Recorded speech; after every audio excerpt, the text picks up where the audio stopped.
يجارا نسكي لا دم بندي بغتراي خرافتي خرافة الفنيا في ما بري ينكفا كلا بارين دبا بشاك صدري سيسر فرق ولا من كل آفة كبغا يبكومو مبما فلالمو على لون كجنو بندي تيو جاني سادا بندي إليه كلا لا ولا جنبو ساكو جنوبا أرساف أولا بر واتكوان وأهل الفدائل إن أجاب الدنيا قل يا ينغتو أيسر ولا سوني هذا لكم الين من أجاب الآخرة دين الآخرة ينغتو بس إن أجاب الدنيا دنيا ينغتو يجول وزول ويغتو أس كنت فنا وأجاب الآخرة الآخرة ينغتو لا يجول ومي ولي ولا يغتو ومي كنت أنا ألما أبدا أبدا أبدا أصاب لأرسغ أهل الأرض الإمام بربي لأرسل أهل الأرض الإمام بربي. السلام عليكم. Badingolo al kontonta fen silamo fen bejan be kontonta itogoni jamongola abe komi sarga men fusayin agayita na préfet département wole nata jan kam mansakunda be représenter kata président la kata kabla ministre la kata kabla gouverneur la fate préfet ani sous préfet lu anata mansakunda bele togola kana yitana bunyame na dite tel mansakunda la ifanan benala ka bunyala sagi na khalifo ma nolema alhaji bangali kabati wole mu kumoti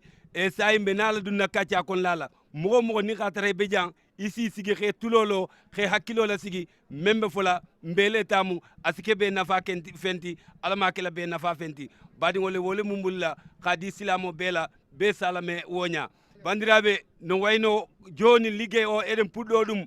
en nani Oustaz Sarr kanko golle mo wadi do en golle moje mo wadi do en o wadi koy inde département Goudiri fof o haali ko inde raison o fof dum non hande si tawi o haalini en laamu o fof no wayni si gayni ala ko mbatten si wona ngaren puɗɗoɗen liggey o noon no fuɗɗorto ni joni inchallah ma e ngar fuddade liggey o moni fof jooɗo to fonno jooɗade ɗo e heeɗo ko haalete ko ɗum noon woni konngol ngol wassalam. Chers compatriotes, chers fidèles qui sont venus en masse et dans l'enthousiasme et la ferveur honorer cette journée de la ziara de notre région. Cette ziara annuelle qui se déroule du 5, 6, 7 mars 2020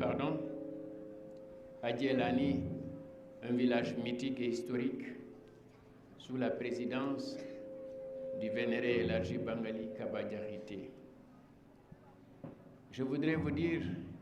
Monsieur le Préfet, qu'après s'être réjoui de la tenue de cette ziara, qui se fait dans la ferveur, la discipline des disciples, le Khalife général voudrait saluer en cet instant solennel toute la sollicitude, tout le soutien et toute l'affection du chef de l'État, le président Macky Sall, qui n'a ménagé aucun effort à chaque étape de ce que nous faisons, de ce que vous faites, de ce que vous nous apportez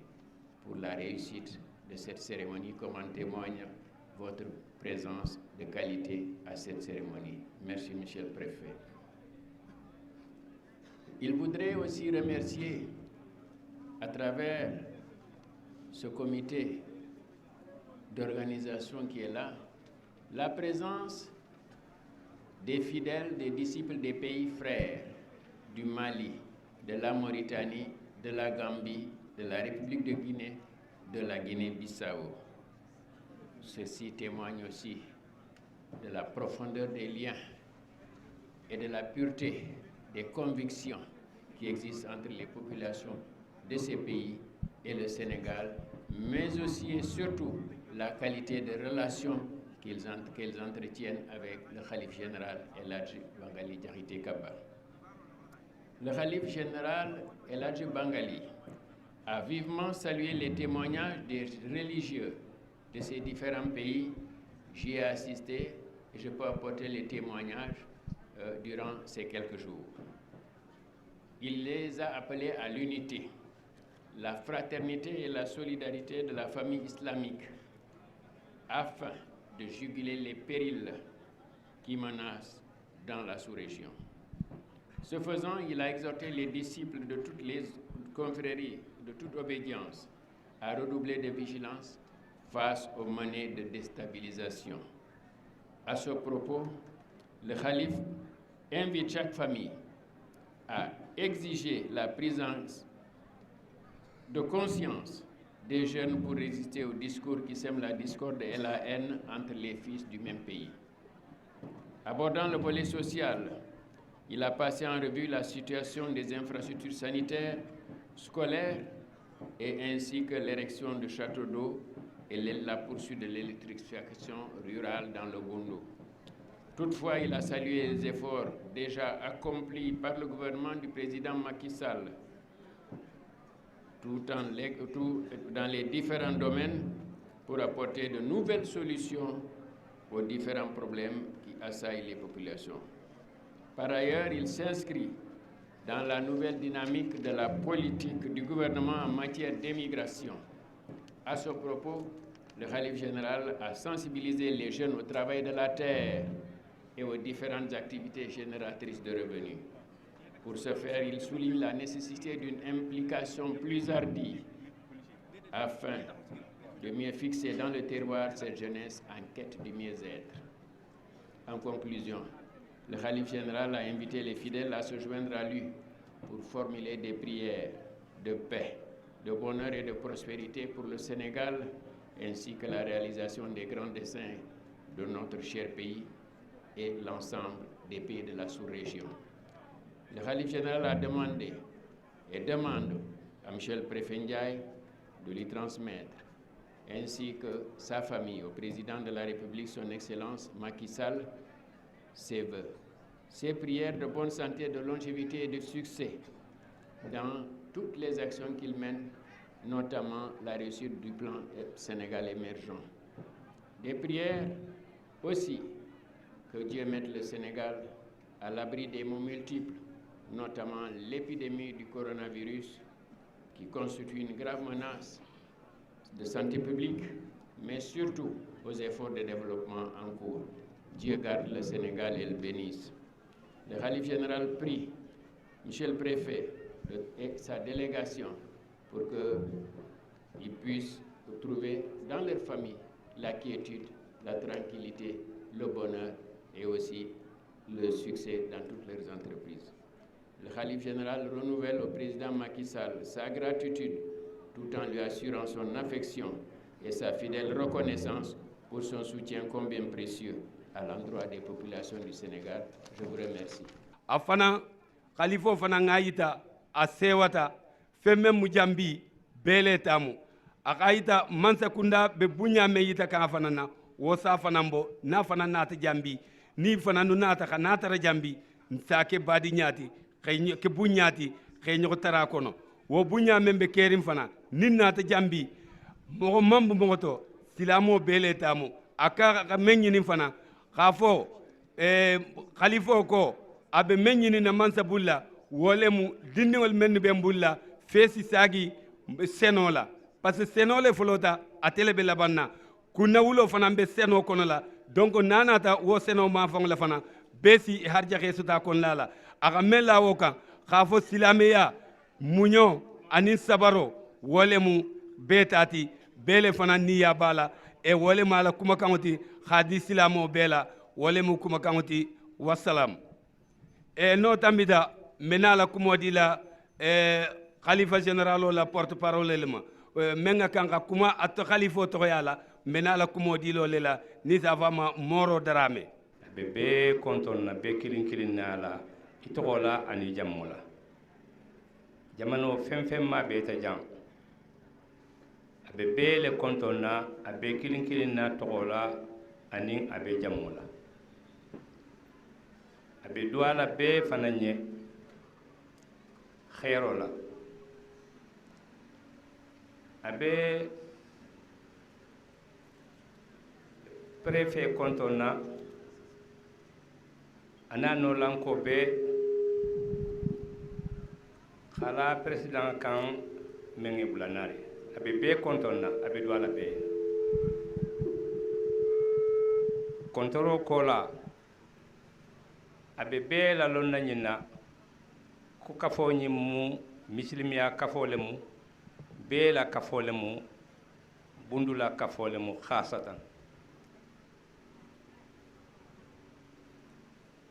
kafo nyi duwa membe kela kafo kono o duwa be kela bele yen sénégalien ani sénégali tanoye be salom fana duwa keta fenfen nimbe silandinga nya duwa keta la fala sinki sama albala nono be mbe silandin fenfen nya fala sinki sama o duwa keta le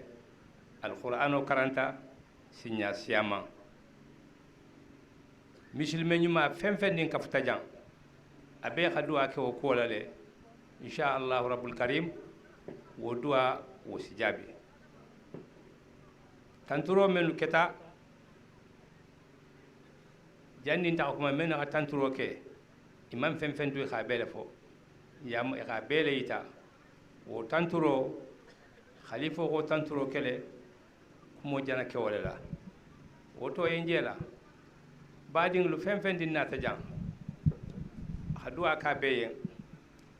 e si jama fanan na long mbe si doa sara yen kabrin nyin commencer ta fonje nyina dame sango san femmi fois ko awa nyilon teme ma sole keje mbe si doaye be meitala jamala wala mu moro la sewoti ana la dua a sewata abi duala ko be kum fala da memma president ana la mo be duala president ye ana la jama be ye be duala sénégalien kisola silanko bema be duala jamano mu me be ye abe duala misri jamano muslime jamano beyen kisola ani bengala abe duala sénégal fananye te benga nin kambengala abe duala fitino membe dunia kono falati fitino nyimbe ki madube abo duwa kala daima o kola duwa be atele bolu atele be duala jama beyen atele ba kum fala sala contrôle na la duala tin sakitamale sala contrôle na la duala si jama mu me bema fen dinna ta jang wala mo assalamu alaykum wa rahmatullahi wa barakatuh mu ngi leen nuyoo di leen sant di leen gërëm et nuyoo préfet département bi nuyoo gouverneur nuyoo président de la république ne leen moom de en tant que porte-parole khalifa général kontaan nañu délégation préfet ak sa délégation kontaan na et mu ngi leen ñaan wér ak wérle li ngeen bëgg yàlla ngeen koy am li ngeen ragal yàlla nañ musal et nee na ginnaaw lool ginnaaw sant bi moom de en tant que khalifa général porte-parole khalifa général moom de kontaan na nee na khalifa bi kontaan na lii yene ko moom et taxawaay bi li état taxaw gis na ko dégg na ko mu ngi leen gërëm ci kaw lool di leen sant et ginnaaw lool Oustaz Sarr am na liggéey bu rafet bi muy def 5 ans nii mbaar mi ñu toog nii moo koy defar chaque année mu ngi koy gërëm bu baax a baax a baax a baax et fàttewul tamit bi li ñu gis fii mbaar bi ñu gis nii kooku maire moo ko defar mooy Sey Baba Ndiaye mu ngi koy gërëm di ko sant wane leen vraiment moomu amul xanaa kontaan mu ngi leen nuyoo di leen sant di leen gërëm ginnaaw loolu nee na li ñuy ragal mooy li ñu dégg feebar bu bon bi yàlla ni musal feebar boobu et incha allah dañ koy dégg du fi egg comme yàlla ak sëriñ yi ak taalibe yu baax yi ñii fii di jàng alquran di ñaan yàlla musiba moom incha allah duñ ko dégg duñ ko gis ci Sénégal même buñ ko gisee incha allah dina fay kon nag moom la loolu mooy kaddam di leen sant di leen gërëm xalifa bi porte parole xalifa général bi loolu mooy kaddam porte parole xalifa général o holli weltare makko weltare nde noon tuggi ko laamu arɓe ɗo ɓe préfet département ari e inde président ari e inde gouverneur e région o fof ari département o chef service aji ɗi fof ari o yetti Allah e nelaɗo mum o yettiɓe omo jaaraɓe omo weltaniɓe argol maɓɓe ɗo hannde ala ko wawata yoɓde ko Allah yoɓata yo Allah yoɓɓe laamu o darde mum ko tuggandema oɗo ziyar fuɗɗi ha hannde laamu o no dari no waɗa golle mum moƴƴe e caggal muɗum o wi o yejjitta principal Oustaz Sarr on noon kadi darde makko o yejjitta ɗumen duuɓi 5 mbar mo gonɗen ɗo o kanko fewnata lillahi wa rasuli ala ko ɗamini hen si wona duwaw omo wawi wiide min mi wona mi ɓundunke jarnani mi ɗum ɗo kono noon hitande foof ko maw ara ɗo balɗe 3 omo golla somo yaha ala ko sohli si wona duwaw yallah yoɓmo e o wi caggal ɗum ñaw mo kaal naneten ɗo walla musibaji mo nanten nde o wi si Allah jaaɓi e duwawu ceernaɓe almuɓe e Allah ñifan ɗumen ñaw bonɗo mo nanten o e inchallahu hayso wiyama nanama e Sénégal ko ɗon haadata ñifat Allah ñifan ɗumen Allah e duwawu ceernaɓe e almuɓe ko ɗum ɗo o jogui konngol yettinde bandiraɓe e ɗum woni konngol porte parole khalifa général o Allah jarama on jarama. Assalamu aleykum wa rahmatullah wa barakatuh. mbokk yi fi teew yépp ñu ngi leen di nuyu ci nuyu bu gën a sàll nuyoo boobu nag maa ngi koy yëkkati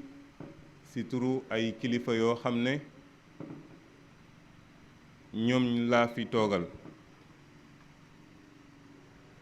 ci kilifa yooyu ñu ngi ci tàmbali monsieur le président de la république gannaaw ci ñu ngi ci teg membre du gouvernement bi yëpp di ci distingué ki nga xam ne moom mooy ministre de l'intérieur nuyoo boobu aussi maa ngi koy yëkkati ci turu monsieur le gouverneur Omar Mamadou Baldé mi nga xam ne moom ci boppam moo bëggoon teewee jotaay bi walla yàlla dogal ay activités yu bari am Tamba moo tax moom mujjul mën a ñëw nuyoo yooyu aussi maa ngi koy yëkkati ci turu délégation bi nga xam ne moom laa jiite te ñaari sous-préfet yi bokk ci te moom mooy le sous-préfet de Boyguel Bamba et ki nga xam ne moom mooy le sous-préfet de Diankémaha mais délégation boobu aussi ñu ngi siy compter ki nga xam ne moom mooy l'honorable député Djimo Souaré gaa seen mbokk la si yéen la bokk wante ñun tamit bokk na si ñun te tamit ñu ngi rafetlu cadeau yu am solo defe naa kenn mënul joxe cadeau bu gën a rëy alxuraan defe naa loolu dafay wane yéenam bi mu am si ñi nga xam ne ñoom ñooy autorité administrative yi te ñoom nekkuñu fi pour rien que pour représenter askan wi donc pour man respect ak bëgg gi mu bëgg askan wi moom la bëggoon jëmmal noonu moo tax mu joxe li nga xam ne moom moo gën a rëy ci kaw suuf moom mooy alxuraan ci biir délégation boobu aussi maire yi nga xam ne ñoom ñooy maire Dougué Koussan yeneen maire yi ñoom ñëpp ñu ngi ci ñooñu ñëpp maa ngi yëkkati kàddu yi may yëkkati bu di doon kàddu nuyoo di leen ko jagleel ci kàddu yooyu ci nuyoo yooyu nag ñu ngi ciy jiital ki nga xam ne moom mooy xalifa El Hadji Bangali Diakité Kaba xafizahullah yal na ko fi yàlla yàggalal yal na ko yàlla may wér li mu yéene njaboot gi yëpp yal na ko yàlla def mag la moo xam ne boo toog ak moom rek sa yaram noo def mu daw ndax bu yëkkatee kàddu rek da ngay yëg cofeel gi mu am ci yow mais aussi bëgg baax gi nga xam ne yéene na ko Sénégal gi yëpp du ma wax rek bundu rek loolu moo tax nag ñu ngi ñaan yàlla gën ko fi dëgëral gën ko may wér ba mu gunde lu yàgg njaboot gi kàddu yi may yëkkati nag kàddu ndokkale la kàddu ak cant mais kàddu aussi sàkku ñaan kàddu ndokkale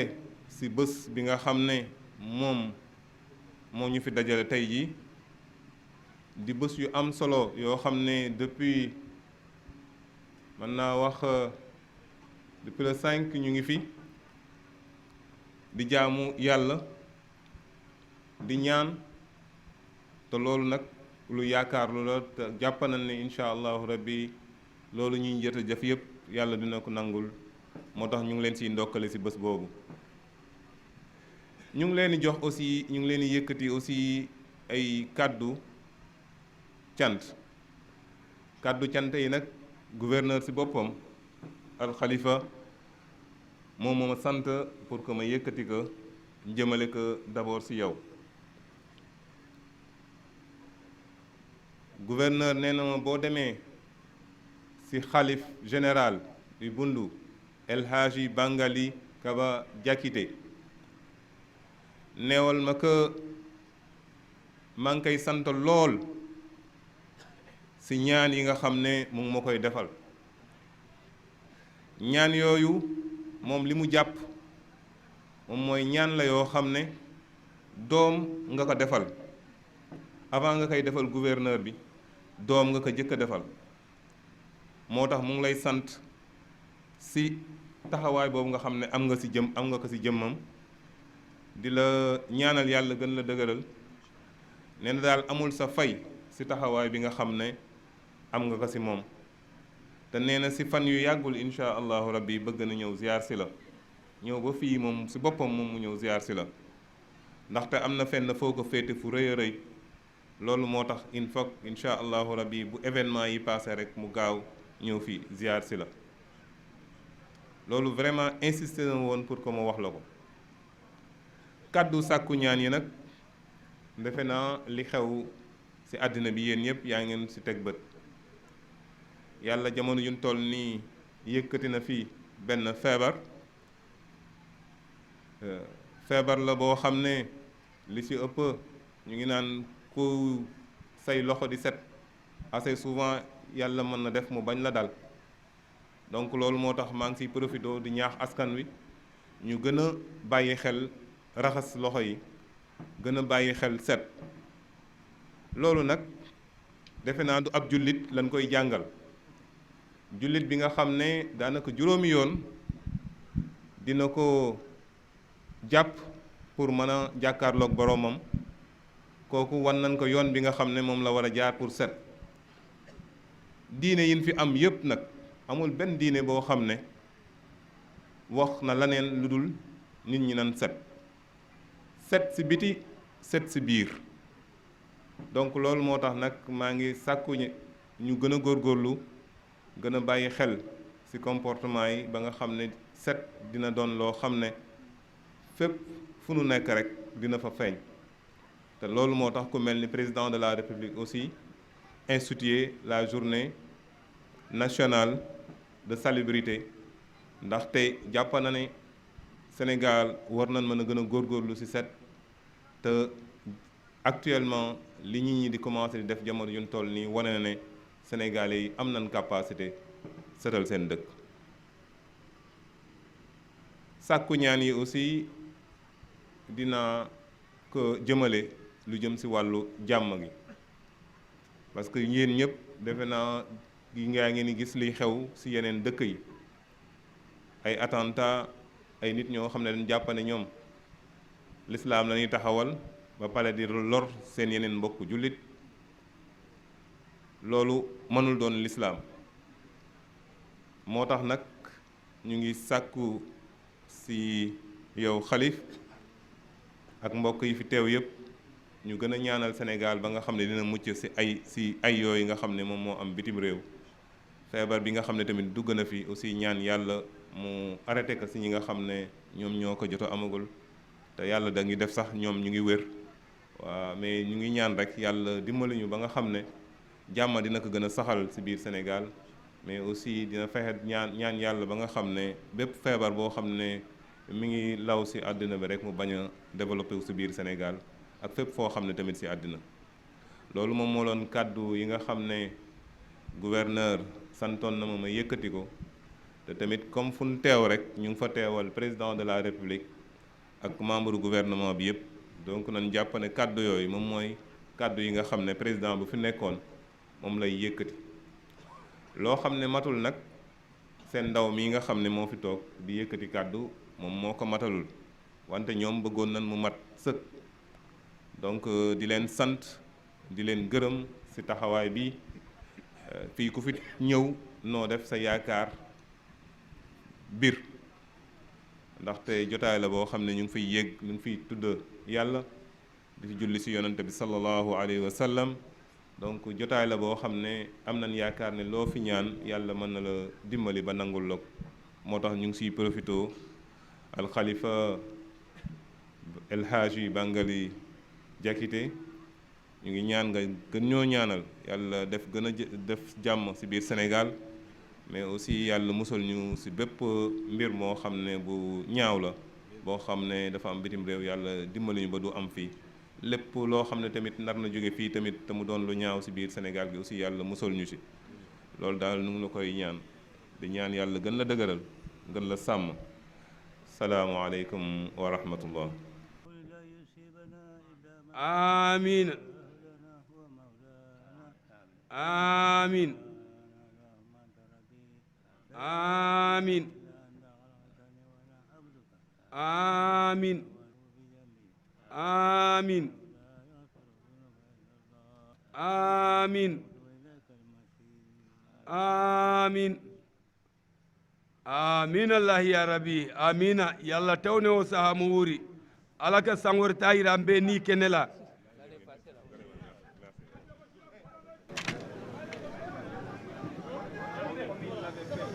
salli ala muhammadi